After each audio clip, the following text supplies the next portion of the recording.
So I am happy to talk about Erik Erikson. I wanted to start with Erikson's intellectual legacy.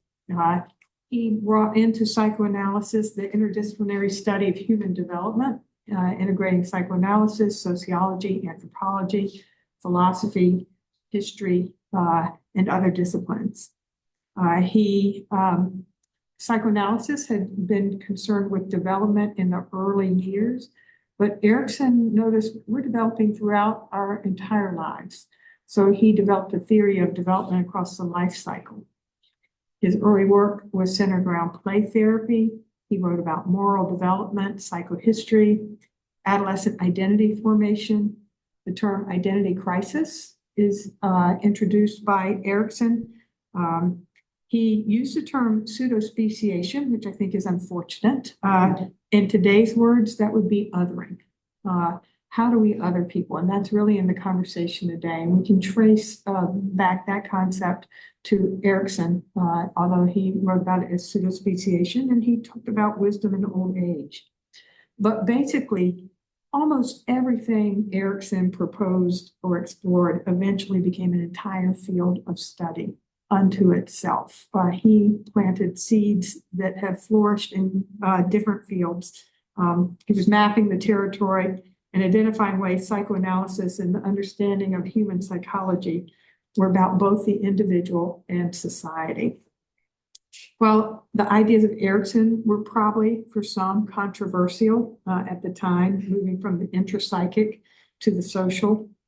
Now, 75 years after his first publication of Childhood and Society, his ideas, I think, have more relevance than ever. He's addressing the social forces that shape our mind, our culture, our human experience, which I think is critical, as we all know at this time. And there's interdisciplinary interest and even a mandate to do so. So I, like Erikson, I'm interested in psychobiography and I'm interested in psychohistory. So I'm going to start with a bit of a history of Erikson, then I'm going to move into some of his publications and theoretical work, and then I'm going to talk about his relevance today and some contemporary applications of his work. So we'll start with his early life. He was born in Frankfurt, Germany in 1902, but his paternity was uncertain. His mother, Carla Abramson, was from a prominent Jewish family in Tillman. When she was 21, she married a 27-year-old stockbroker, Waldemar Isidor Salomonsson. But on the first night of their honeymoon, Carla wired her brother, Axel, to come to Rome and to take her home. According to the biographer, Lawrence Friedman, after the wedding ceremony, Salomonsson informed Carla of his dealings in crime, fraud, and other financial irregularities. And that meant that he had to flee speculatively. I think he fled to Mexico. And so Carla was only married for hours before he departed. But she kept his name for 4 years. And later in 1902, Erik Salomonsson was born. And Salomonsson was listed on his birth certificate. A month later, the man she had married 4 years earlier, Salomonsson's father, confirmed that his son had died abroad a month before. So Carla was then free to remarry. So the identity of Erikson's father was never known. And so that, I think, shapes his interest in identity. Who am I? Where do I come from? What's my lineage? When he was 3, his mother married his pediatrician, Theodore Hamburger, and Hamburger eventually adopted Erik, who became then Erik Hamburger.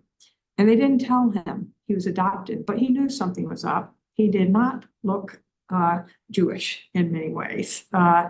And so he always felt like he doesn't quite fit. Erik looked different, and he, reflecting on his childhood to one of his biographies, he said, I had doubt in my identity. And so this probably shapes his interests from an early age. He graduated from high school, the gymnasium in that system, and he was very interested in art. So he attended the Baden State Art School for 1 year in 1921. Now, this is a woodcut painting or block print from 1924. I took a field trip to the Houghton Library at Harvard, which has all of Erikson's papers. And this was a photograph I took on that visit of this artwork from 2024. He referred to the period of 1921 to 1927 as his 7-year Wanderschaft in the European apprenticeship tradition. This is the wandering years. And he noted that as an artist, he never learned to work with color. He could only work in black and white, and he knew this would limit him. So he realized he was not going to be able to make it as an artist. And he went to Florence. He was quite depressed. He spent time not making art, feeling despondent. So he returns home to Karlsruhe in 1925. And as he recalls, quote, "I was in many ways a non-functioning artist, suffering from what he called a serious work disturbance. And there were simply months when I couldn't work at all, and I didn't feel like putting anything on paper." He further said in this interview, "I didn't feel like doing anything at all." So perhaps this is the experience that leads him to later describe the importance of late adolescent, early adulthood moratorium, a period where it's hard to make commitments to things and you have to be free to experiment and choose things. This is another woodcut from that time, 1922. When he's a very young man, mother and child. She's lovingly gave him her child. Is this a Madonna? Is this a mother child? Is this attachment? Is this longing? This is what he was working on as a young man. So I've just gotten back from Vienna, so this feels very fresh to me. His childhood friend, Peter Bloss, who he had grown up with and gone to school with, was in Vienna studying biology. And in 1927, he knew his friend Erik was suffering and was kind of lost and didn't know what to do. So he wrote to Erik to come to Vienna. At this time, Peter Bloss is tutoring Dorothy Burlingham's children, 4 children, I believe. Dorothy Burlingham was an American. She had considerable wealth. She was a Tiffany. So she had the Tiffany fortune behind her. And she had come to Vienna, excuse me, to go into analysis with Sigmund Freud. So she's there with her kids, and the children, some of whom are quite troubled. So Erik goes, and he recalls later that this letter from his childhood friend Peter Bloss to invite him to come to Vienna saved his life. It gave him something to do. So Sigmund Freud's daughter, Anna Freud, and Dorothy Burlingham offered Peter Bloss the opportunity to establish his own school for the children, her children and some other children whose parents were in analysis with Freud. And so Peter Bloss said, "Well, I can't do this by myself. I need help." So he convinced them to let him invite Erik to come there, and Dorothy Burlingham financed his trip and then gave him work commissioning portraits of her children. Those portraits and sketches are also available in the Harvard and the Houghton collection. Anna Freud was impressed with how quickly Erik bonded with the children. And eventually he was hired in his first regular job teaching the Burlingham and the Rosenfeld children. And he took an interest in child development and entered analysis at that time with Anna Freud. And there's some funny stories about how that came about. But in 1933, at the age of 31, the Vienna Psychoanalytic Society voted to make him a full member.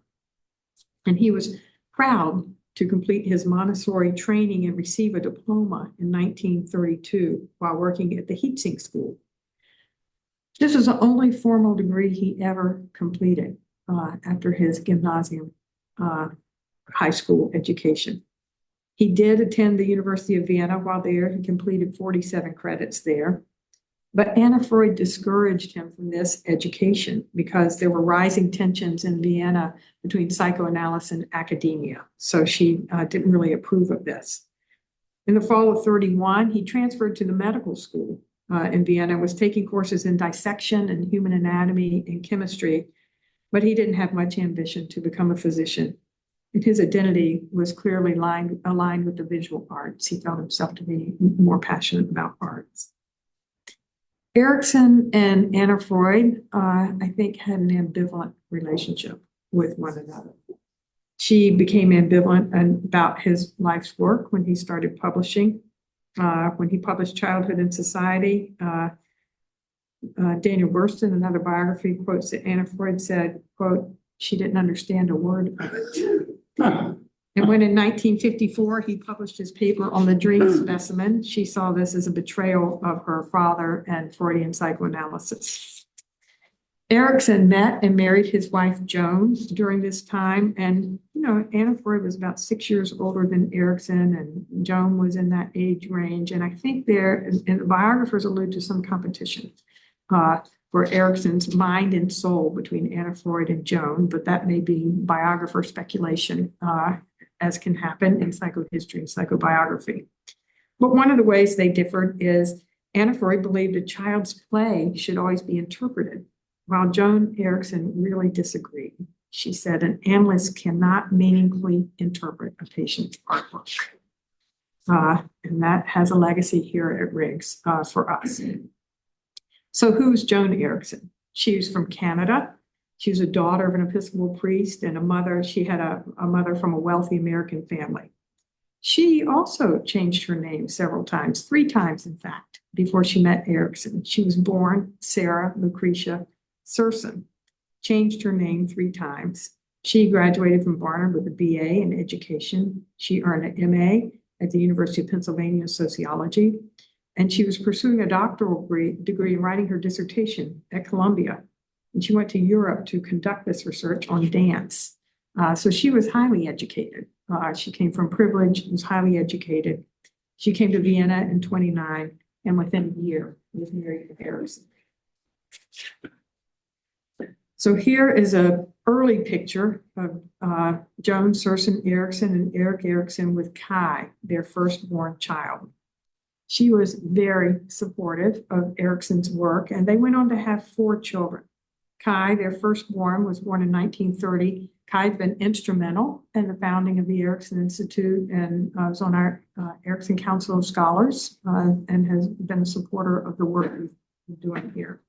Their son, John, their daughter, Sue, who we were in contact with to get permission to use these photos, and she was delighted to give us permission to use these photos for this lecture, and their son, Nathan.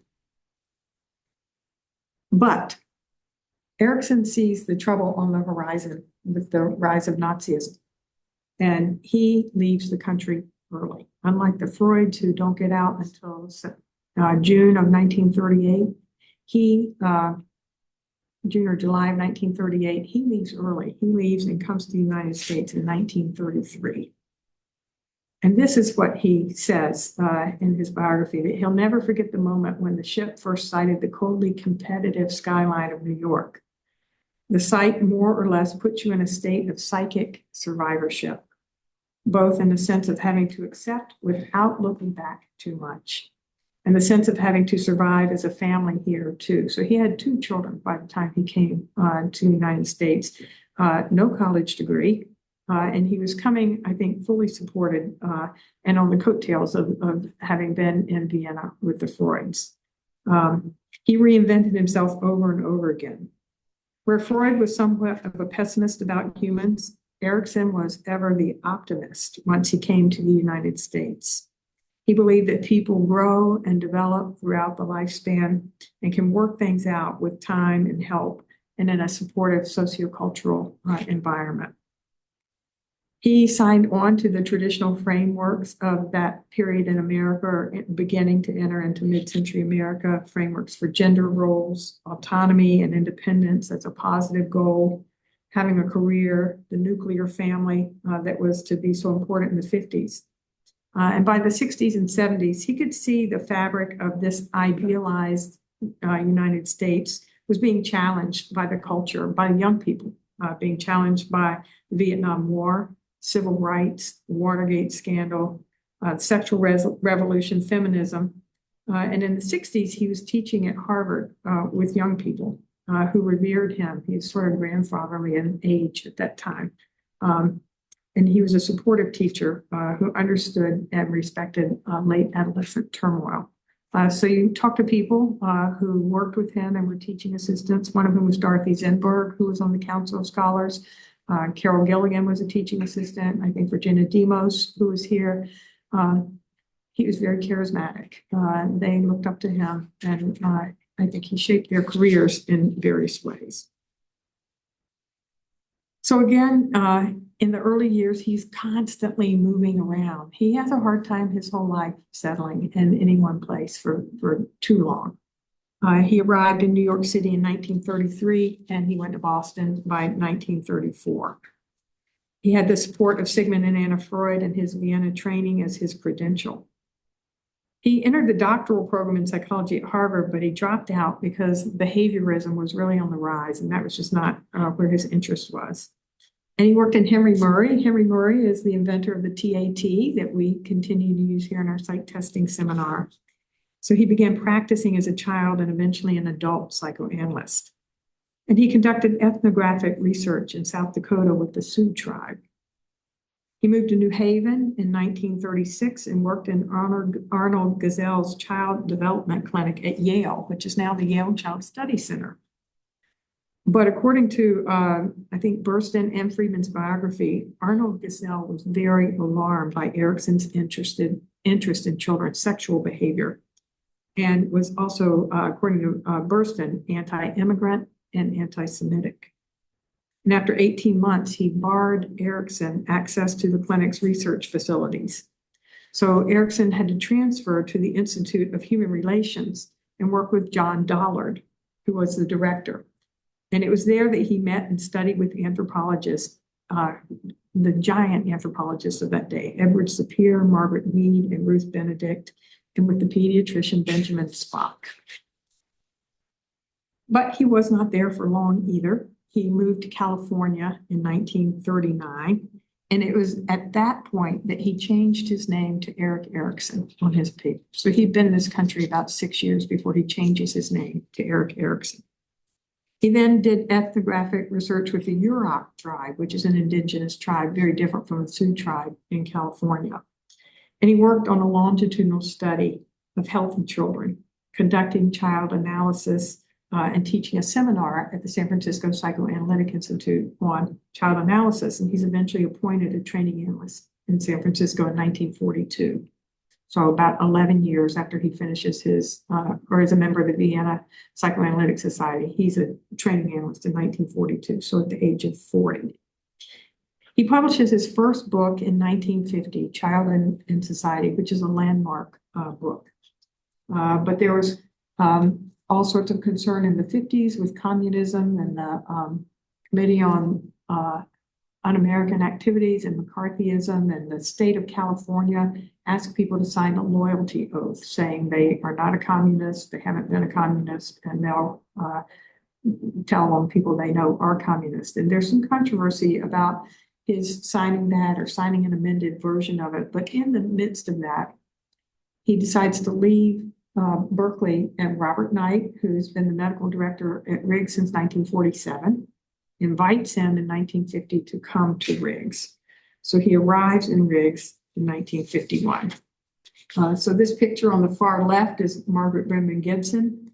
The person next to her is named Cyrus R. Friedman, MD. He was a psychiatrist, and he co-edited the monograph that you can sort of see on the table below the banner. He was a co-editor with Robert Knight, who's the person in the middle sitting. David Rappaport is next, and then Erik Erikson is on the far right. So there they are with the proud publication of their monograph. Arriving at Riggs, Erikson was given time to write and to teach and to treat late adolescent and young adult patients. And from this experience, I think he developed an interest in adolescent identity formation.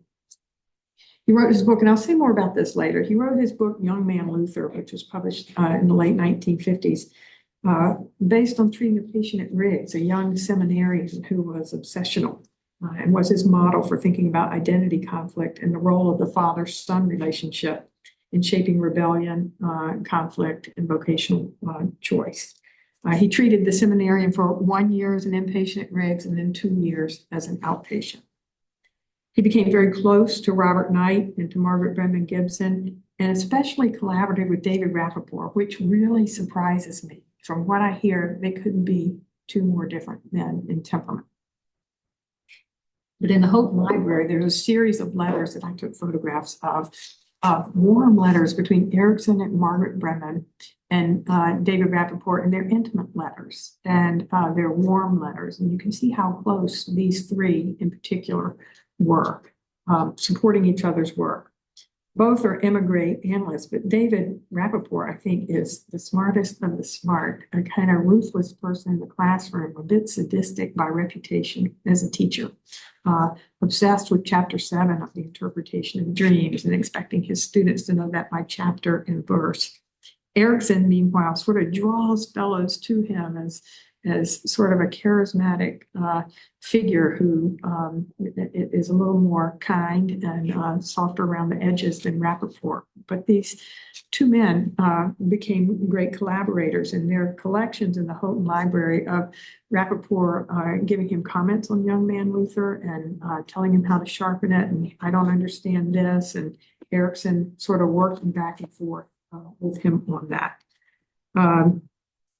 So, David Rappaport is really Mr. Metapsychology. You couldn't be sort of further away from the work Erikson is doing with patients, observation, culture, society in some way.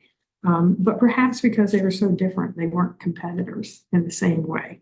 And they could find a way to be interested in one another's work. So I want to talk about Erikson's contributions in terms of human development and identity, because that's where he really becomes first known. He moves from Freud's psychosexual model of development to a psychosocial model of development.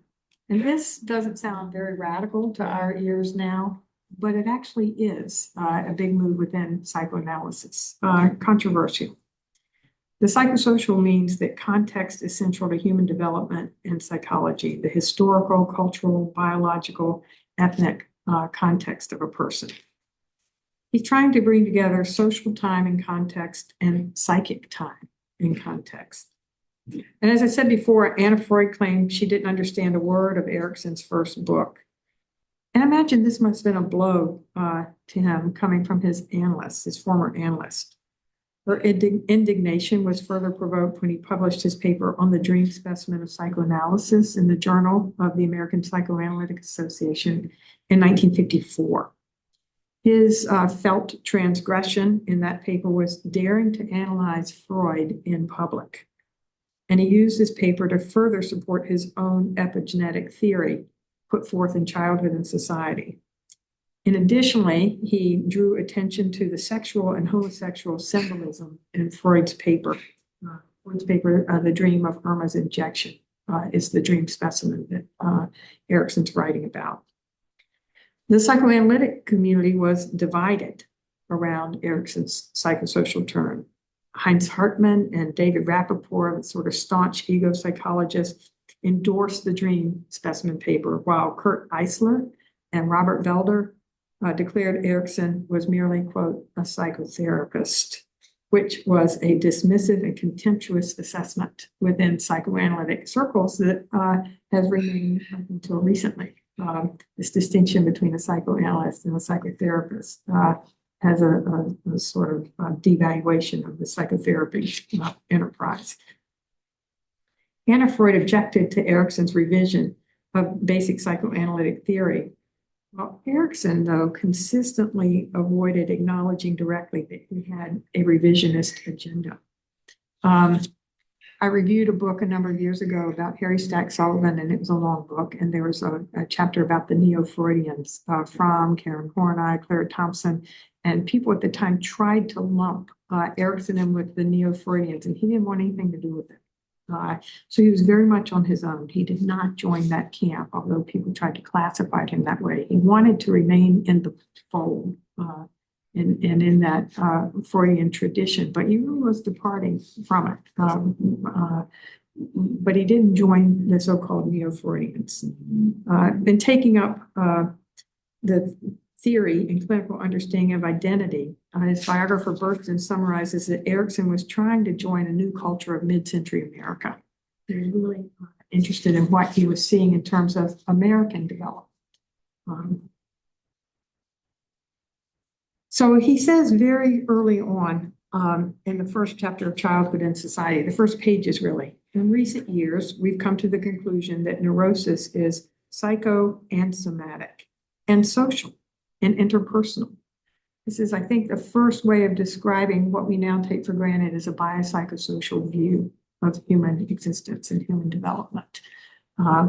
He says later on in that first chapter, a human being thus is at all times an organism, an ego, and a member of society, and is involved in all three processes of organization. His body is exposed to pain and tension, his ego to anxiety, and as a member of society, he's susceptible to the panic emanating from the group. We see this all the time in our work here.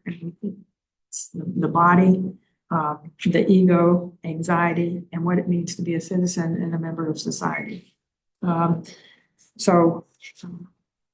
As most people, and what Erikson's probably most well known for in most introductory basic courses is the epigenetic stage model from Childhood and Society.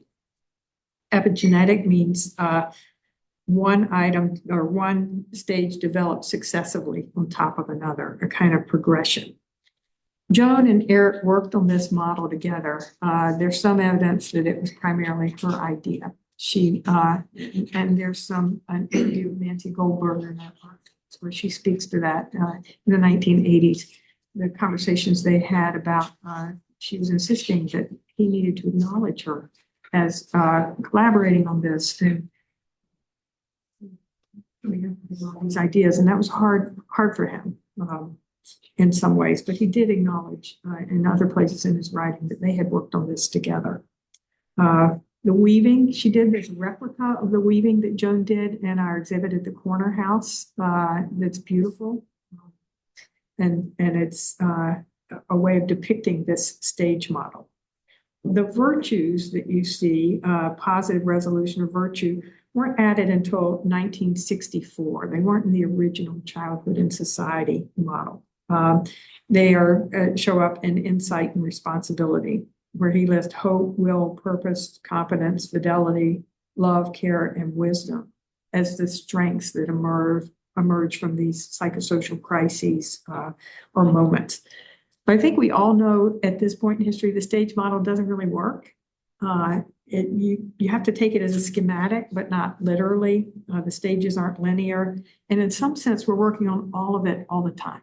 We're revisiting past stages. I think trust and mistrust is certainly on the table all the time. And Erikson realized that. For example, childbearing happens now between the ages of, like 12 and 50. It doesn't happen just in your 20s. And so it doesn't really work in that model. People in this culture now unlikely to have a lifelong career in place by the age of 25 that will set their course for life.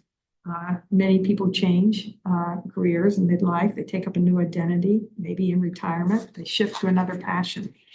And there's also criticism of the model in that it's limited in terms of cross-cultural generalizability because of its what the so-called weird vibes of Western, educated, industrialized, rich, democratic culture. So, but it was an amazing contribution at the time because unlike Freud, whose development sort of stopped once the person reached the latency stage and then entered the genital stage of adolescence, it kind of, you're cooked by then. And Erikson said, not so fast. There are important tasks going on across the lifespan. There's a ninth stage that I didn't include in this model that Joan Erikson and Erik had worked on in the 1990s as he lived into very old age. And they realized that the ninth stage has to do with people who live into very old age and the decay of the body and what happens then. And that was published posthumously, a book about the ninth stage. So what does he say about basic trust? There was Professor, I forget the man's first name, Evans, in 1967, I think he's in Washington, D.C. He does a long interview that's published. I found it in a book in our library. We have the book. The book came from the Chestnut Lodge library collection that we took on. So Erikson, by this time, is 65 years old. He's looking back on his career. He's being interviewed by Evans. And he defines basic trust at that point is that there's some correspondence between your needs and your world. That's what he says at that stage in life he meant. Some correspondence between your needs and the world. He also said at that point that when the stages are quoted, people often take away mistrust and doubt and shame and all these not so nice negative things and try to make an Eriksonian achievement out of it all, according to which the first stage trust is achieved. Actually, a certain ratio of trust and mistrust in our basic social attitude is the critical factor. When we enter a situation, we must be able to differentiate how much we can trust and how much we can mistrust. I think in our current contemporary culture, I think with social media, with AI, with deep fakes, trust and mistrust is up for grabs all the time now. This is a central task, not for individuals, but I think for the culture at this moment. And maybe it's always been up for grabs, but it seems particularly salient at this moment. There were feminist critiques of Erikson's developmental theory. That Carol Gilligan, who's also on the Council of Scholars and was a teaching assistant for Erikson, and loved Erikson and respected him, but also could see some problems in his theory, that it was a male norm life cycle that equated development and overemphasized separation and autonomy, leaving little preparation for intimacy. Separation and autonomy coming first and intimacy coming later. Those two were problematic in her view. And she contested the idea that identity resolution preceded intimacy in some way. She said for women, intimacy and relationality come first. They're the forces that shape identity. They're not the outcome of identity. They precede it in some way or shape. Another feminist says that Erikson's generativity stage is coded to men's mid-century life course and maternal caretaking ideals. So these are some of the critiques of that model. Again, as out of his work at Riggs and his work with patients, he publishes Identity in the Life Cycle. And he defines identity as a psychosocial concept, and he also introduces the term identity crisis. He notes that identity develops through the interplay of biological growth and psychological needs and cultural demands, that all three are operating on a person, and that an individual development and social change are related to each other. This, I think, sets the stage for his later historical work. In 1968, he publishes Identity, Youth, and Crisis, which was a collection of essays and lectures that expand on the 8 stages of psychosocial development. This is when the virtues are put in, and with a special focus on the stage of identity versus role confusion. And he talked about how individuals form and negotiate their sense of identity, proposing that identity formation is not only an individual psychological process, but it's a social and a historical process. So what are his core identity concepts? He talked about identity formation, talked about the psychosocial moratorium as part of identity formation, the identity crisis. He defined a term called identity foreclosure. He comes up with the idea of a negative identity and identity diffusion. And I want to spend a little bit of time on each of those because I think they're relevant to our clinical work. When we treat patients, I think we see people negotiating various identities, and not just in adolescence. I think we're seeing a lot of midlife people and older people who are retired who are also in these various stages of identity crises of one sort or another, particularly as we're seeing more older patients. I think we're having to reformulate the theory of identity development in midlife and in late life. And I don't know how much that work's been done. I'm sure some of it's been done, but there's work left to be done. So for Erikson, identity formation is a process of integrating past experiences, present roles, and future goals into a coherent and continuous sense of self. It's a lifelong process, but central in adolescence. And it balances our inner drives, our innate inner drives, with social expectations, societal expectations. And it results in what he calls ego identity, a sense of I, some internal coherence. I have a perspective. I have a place where I align with the world. It involves exploration and commitment. I am this kind of person. The psychosocial moratorium is a socially sanctioned timeout, and sometimes that's harder to come by. It's where young people can experiment without the full weight of adult consequences. For privileged people, that's called college. For other people, they have to make their way and have a space for a period of psychosocial moratorium. You can have a gap year, travel, college, residential treatment. These are sort of privileged ways of having a moratorium. But people find ways, I think, to buy some time for themselves to think about who they are before they make a commitment sometime in life. Promotes a healthy exploration that can lead to what he called identity achievement. If commitments follow exploration, if Erikson's wandering around for 7 years, and he eventually finds, I'm good with children. I don't think he knew that. He discovered that in that school. I think it was accidental in some ways, but also a good find for him. And other people affirmed that he was good with children. Anna Freud could say, you're good with children, and that must mean a lot to come from her. And the adolescent mind is essentially a mind of moratorium, a psychosocial stage between childhood and adulthood.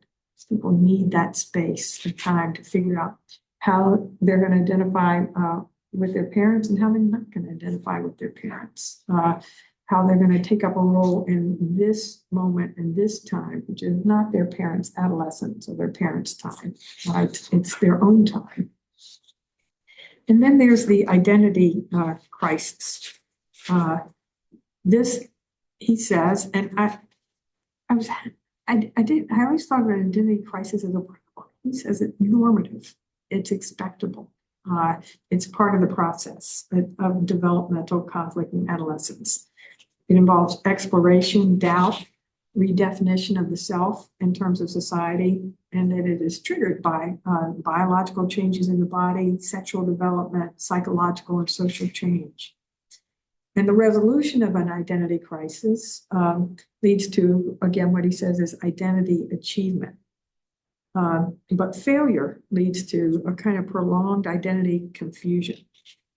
The identity crisis, it is from Youth in Crisis, is the central conflict of adolescence, the time when a young person must forge for himself, for him or herself, themselves, for the individual, some sense of perspective and some sense of direction. And then there's the term identity foreclosure. I think this happens sometimes when people are pressured too quickly to set a course or to, and kids earlier and earlier now are sometimes pressured to get into a groove and set your course and make a decision early about what you're going to be. I think this is the sad thing for me, the demise of the liberal arts in some way. People are expected to pick a tech field or a STEM field and set their course right away. And they, the liberal arts, if you're reading Plato or you're reading things from the Enlightenment, it's not going to really help you in your career, but it might help you in your moratorium. Think through ideas that others have been wrestling with for all time. But identity foreclosure is a premature commitment to roles, values, or goals without exploration or without critical reflection. And it may be that late stage or end stage capitalism has really forced people to this identity foreclosure earlier than generations. I don't know. Commitments to identity made under external pressure from family, culture, and religion. Identity foreclosure, people may just conform. They may just sign up and go with the group. Maybe take the path of least resistance. Or it could result in a borrowed identity. It may appear adaptive and stable, but can be fragile and externally defined. And Erikson doesn't say this that I found, but maybe the so-called midlife crisis is about people who have also had an identity foreclosure a little too early, have entered marriage or parenthood or career too early, and they wake up and they're saying, like Luther did in his Fit and the Choir, this is not me. I don't want to do this. So that's some of the risk of identity foreclosure. But when I think back to maybe the 1700s or earlier, maybe everyone had identity foreclosure. Your parent was a blacksmith, you're going to be a blacksmith. For women, you're just going to have babies, and on and on. There wasn't a lot. So I think this reflects mid-century American and maybe 20th century American culture in some way. How these take shape now, I think we have to question and reformulate about what kind of world we're living in. Is identity foreclosure now an adaptation, or is it a pathology? It's hard to say. And then there's what he says, the negative identity, the adoption of an identity in opposition to societal or parental expectation. Again, that has a sort of pathological slant. Now, I'm not so sure. Maybe there should be an opposition to some societal or parental expectations. One defines oneself by what one rejects and says no to. There can be a reaction to frustration or limited role options. This may arise when positive identity routes are, let's just say, blocked or blocked out, when there's no option for people to get to a more positive identity.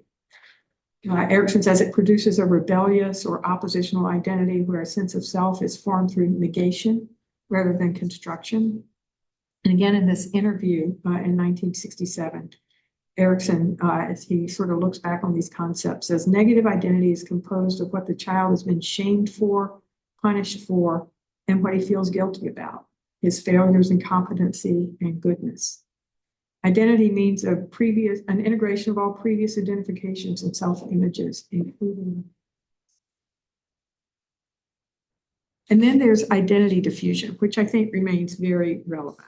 Actually, Kernberg takes up Erikson in this way. For Kernberg, Erikson's work on identity diffusion is really important because it's a central feature of borderline personality organization. And Kernberg says, this comes from Erikson's work. They both share that lineage of identity diffusion. So it's a failure to form a coherent or stable sense of identity, marked by the absence of exploration or direct commitment, lack of self-definition or purpose, feeling of aimlessness or emptiness, sense of alienation, can be temporary in adolescence or become chronic in adulthood, and it could result from an unresolved identity crisis. So I tried to come up with a little clinical vignette that might illustrate identity diffusion and how we might see this in an abstract or see this in our patients. So the vignette is Daniel, a 30-year-old man, has a presenting problem of increasing feelings of emptiness, difficulty sustaining relationships, and a sense of not knowing who I am. He presents to therapy after another breakup and the recent loss of his third job in 2 years.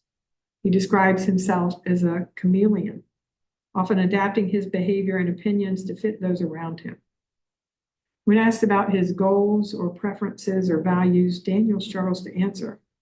I don't really know what I want, he says. Sometimes I feel like I'm just acting. Who I am depends on who I'm with. He reports periods of enthusiasm about new hobbies or career paths, photography, then law school, then joining a tech startup. But these interests fade quickly, leaving him restless and self-critical. His relationships tend to begin intensely but deteriorate when his partner seeks deeper emotional commitment. He oscillates between idealizing and devaluing others, often fearing rejection, yet pushing people away when they get close. Daniel's childhood was marked by inconsistency. His parents divorced when he was 10, and he alternated between two households with very different expectations. His father emphasized ambition and self-reliance, and his mother prioritized emotional closeness and flexibility. Daniel says, I learned to be whoever I needed to be in the moment. So this might be an example of identity diffusion characterized by fragmented and unstable sense of self, poor integration of values and life goals, difficulties in maintaining consistent interpersonal boundaries, a self-concept that lacks coherence, Daniel struggles to integrate past experiences and roles into a unified identity, and he experiences chronic emptiness and anxiety about meaning and belonging. A brief formulation from the Eriksonian perspective might be this, that he failed to consolidate a stable identity during adolescence. His ongoing crisis reflects a prolonged psychosocial moratorium without resolution. And there's a lack of internalized cohesive values that leaves him vulnerable to external influences and relational instability. So that's what I wanted to say about Erikson, the theoretician. But now I want to move on and say something about Erikson's work in psychohistory and psychobiography, because he was a pioneer in this field. Psychohistory is the application of psychology, particularly psychoanalysis, to the study of historical events, movements, or groups. And it seeks to understand how unconscious motivations, childhood experiences, and collective emotions shape historical phenomena. So that's psychohistory. Psychobiography is the application of psychological theory to understand the life, personality, and motivation of a specific individual, usually historical or creative figure. So that's a little bit of what I was doing with Erikson at the beginning of the talk, a little psychobiography.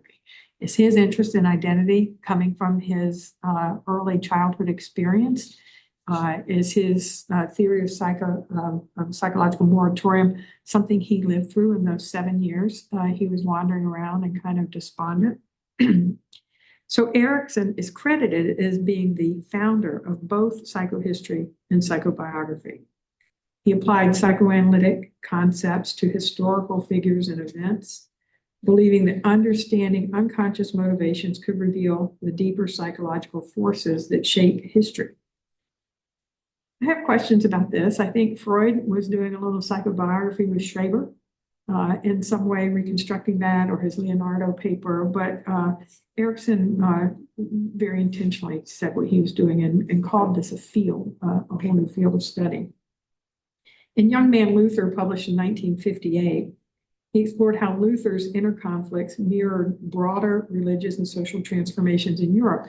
Luther's conflict is occurring as the Reformation is beginning. The seeds of the Reformation start, and the Reformation takes place in the early mid-1500s, but it starts in the late 1450s. So there is a cultural and a historical momentum coming around the Protestant Reformation. And Erikson connects Luther's personal identity crisis to this social moment of the Protestant Reformation, illustrating how individual development can be reflected by the social forces and historical change.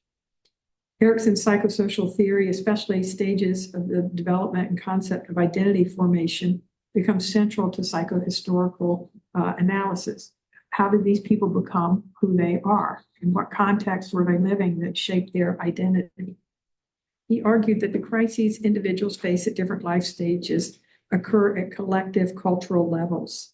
Thus, societies also undergo phases of identity formation, conflict, and renewal. So I spent hours on ChatGPT, hours getting, not well spent hours, but I was learning to create this image of Luther on the couch with Erikson. You got the Pope back there, you got the confessor, you got the father, you got the books, the whole thing. This was not easy to do. So Erikson takes a psychohistorical approach to Luther's life. He suggests that Luther's inner struggles mirrored broader cultural and historical conflicts. And he treats Luther not just as a religious reformer, but an individual whose psychological crises resonated with and helped catalyze social transformation. He writes about Luther's identity crisis. And again, he develops his interest out of treating a patient at Riggs, the seminarian. So Luther's identity crisis, a central theme in Luther's identity crisis, particularly in young adulthood, is something he deals with. Erikson argues that Luther's rebellion against the Catholic Church reflected an unresolved tension between authority and individuality.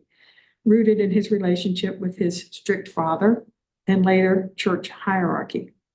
His spiritual crisis, an obsession, Luther did have an obsession with sin, guilt, and unworthiness, was part of a deeper struggle to try to come up with an authentic self.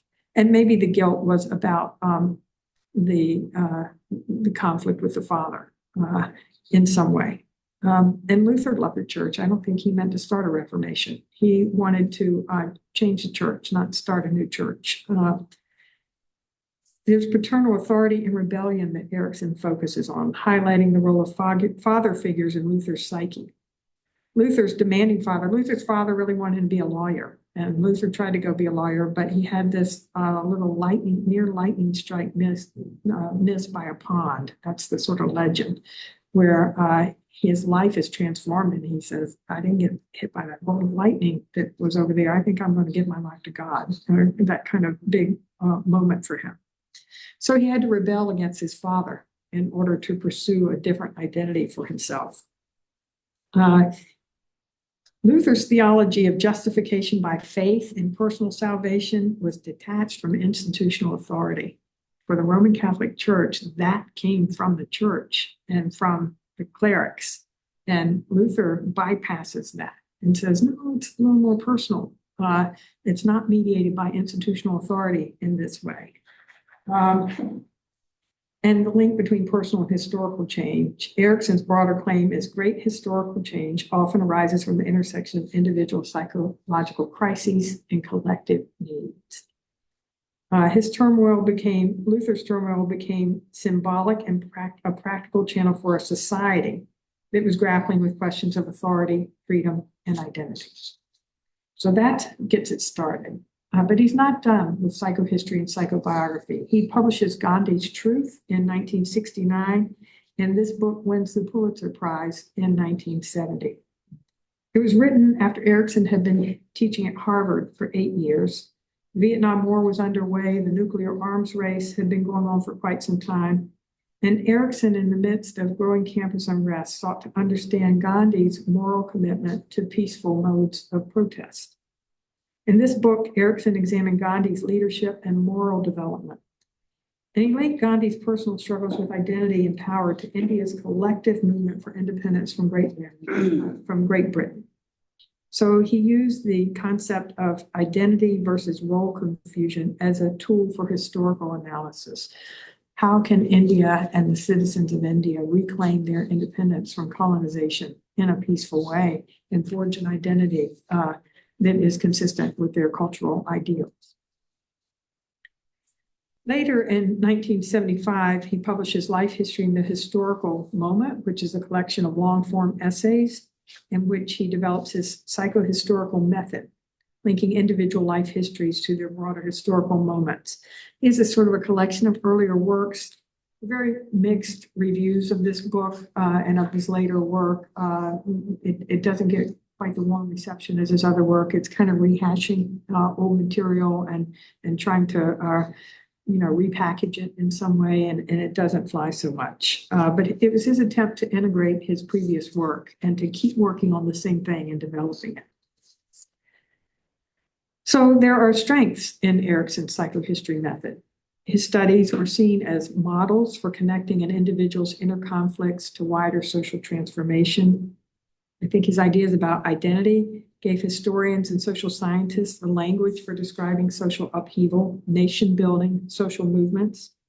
He inspired historians to take up this method. Peter Gay, who's Freud's biographer, Robert Coles, who actually wrote a biography of Erikson along with other work, to take inner life seriously in narratives about social change. And he opened serious interdisciplinary conversations and serious conversations. But there are also criticisms of Erikson's psychohistory method, and psychohistory in general is a controversial operation in the field. There's confirmation bias, that it's too speculative, sometimes working on thin evidence. I think this is true in Young Man Luther. If you read the first chapter of Young Man Luther, Erikson does this incredible literature review of everyone who's written a biography of Luther, and that's a lot of people. And he frames his whole argument around the so-called fit in the choir, where Luther's in the choir and has a fit in the choir. And then he goes on to say, no, it probably didn't really happen, but just for heuristic purposes, we're going to use it as if it did. So I've always been mystified that he lays out the whole argument around a very speculative event that historians have great disagreement about whether happening. And just as an aside, Roland Bainton was the Titus Street church history professor at Yale who had published a biography of Luther in 1950 called Here I Stand, which is a wonderful book for the layperson historian about Luther. Over 1 million copies sold. And Bainton was just scathing in his critique of young man Luther. Introducing speculative psychoanalytic analysis has been a battle with the historians. There have been methodological issues in that. There's cultural bias while applying mid-century Western psychoanalytic categories to people in different cultures and times. Pathologizing, some historians object to invoking neurosis or developmental crisis to explain historical actions. And then the criticism of reductionism, over-psychologizing complex events into childhood family schemas. And finally, I'll just say something about pseudospeciation, which I think is an unfortunately large word that Erikson was working on, particularly as he became very worried about the nuclear arms race. And this, I think he shared with his good friend, Margaret Brennan Gibson, who was also here. Margaret was writing and doing research on the people at Los Alamos who had been instrumental in developing atomic weapons. So there was a lot of, I think, cross-fertilization of ideas about this. But Erikson said, man has become divided into pseudospecies. And in the present era, he's trying to overcome one of the last forms of pseudospecieshood, namely nationalism. The tribal animal is on the defensive just because more inclusive ideologies are being formed. So the melting pot, more inclusive ideologies, reactionary rage equipped with atomic weapons may mean the end of man. I think we could use this quote today. Reactionary rage equipped with AI might mean the end of man in some way. So we have to, I think these ideas are relevant. So how is Erikson relevant today? I think we can say that Erikson is alive and well in Ed's book, Finding a Place to Stand, where Ed, I feel a little nervous speaking about your book in front of you, and in a few minutes you'll speak about your book, but it's a psychology of citizenship. What is the identity of a citizen? How does that get shaped by history and society? And what roles do individuals take up from their family and their own history as they enter the society? The inner world and the outer world, I think, came from the first fall conference we had after you became medical director. Maybe the first, there had been an Anna Freud Child Analytic Conference. I wouldn't call that a fall conference, but the initiation of the fall conference was a collection of papers that you published. From that conference, papers by Roy Schaefer, Carol Gilligan, Otto Kernberg, Otto Modell, Joyce McDougall, Shmuel Ehrlich, and others. There are a few others. And then Vomit Volkin came here to be the senior Erikson scholar. He came here soon after he had written his book, Bloodlines, published in 1997, same year as Ed's book, The Inner World and the Outer World was published. And that book, Bloodlines, dealt with why people kill to protect and maintain their large group identities. And Vomit used a psychoanalytic lens to explain ethnic conflict and terrorism. And he argued, much like Erikson, that historical traumas, collective memories deeply influence present-day political behavior. The culture is shaping the identities and the large group identities. While he was here as an Erikson scholar, Volkin wrote Blind Trust, which explores, this is prescient, 21 years ago, why do followers place unquestioned trust in leaders? Why do we do that? It's certainly not an out-of-date idea. We have to understand why this happens. And more recently, Vomit Volkin and Jerry Fromm wrote an edited book, We Don't Speak of Fear. And this, I think, is interesting because they're talking about how powerful emotions, especially fear and unconscious defenses against them, lie at the heart of intractable conflict. So I think bringing in the affective life and being more explicit about that is important. So that is how Erikson's work lives on in the Austen Riggs Center and our Erikson Scholar Program. Daniel Burston, who wrote the biography, was a senior Erikson scholar here. Larry Friedman came here, who I think wrote the definitive biography, came here and did work on Erikson to write that biography. And finally, I think Nancy Chotero's book. Nancy died about 6 weeks ago. She's a wonderful scholar.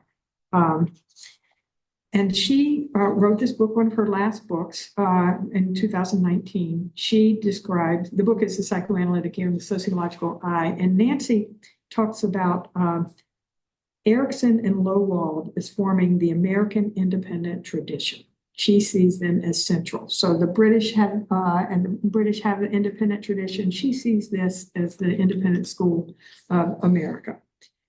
She also calls this intersubjective ego psychology.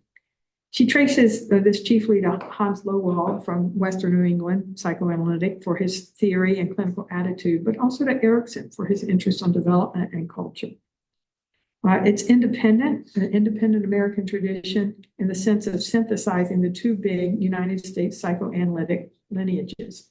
Hartman and Rappaport, who we know from earlier in the lecture, were great supporters of Erikson, and Sullivanian interpersonal cultural analysis, while moving in the last 35 years towards intersubjectivity, meaning making, and the sociocultural aspects of experience. Lowald focuses on the analytic relationship as a real relationship, and it offers a potentially transformative encounter. Language and symbolization are the medium through which experience becomes thinkable. Moral structure for Lowald is built through relationships, not just prohibitions. So Lowald is bringing more of the real relationship, more of a relational aspect into psychoanalysis early 1960s. But Erikson, she says, brings something important, and that is ego identity. Erikson says culture belongs in the clinic. Culture is constitutive of psychic life. So I want to just acknowledge some sources. These are interesting biographies. The first one, A Way of Looking at Things, was edited by Steve Schlein. These are edited papers. Steve Schlein was a former fellow here. I think Identity's Architect, Larry Friedman's book, is the definitive biography of Erikson, I would say. Daniel Burston, who came here and wrote Erik Erikson, The American Psyche, also a biography, and Robert Coles, I think, wrote probably the first biography of Erikson and the growth of his work.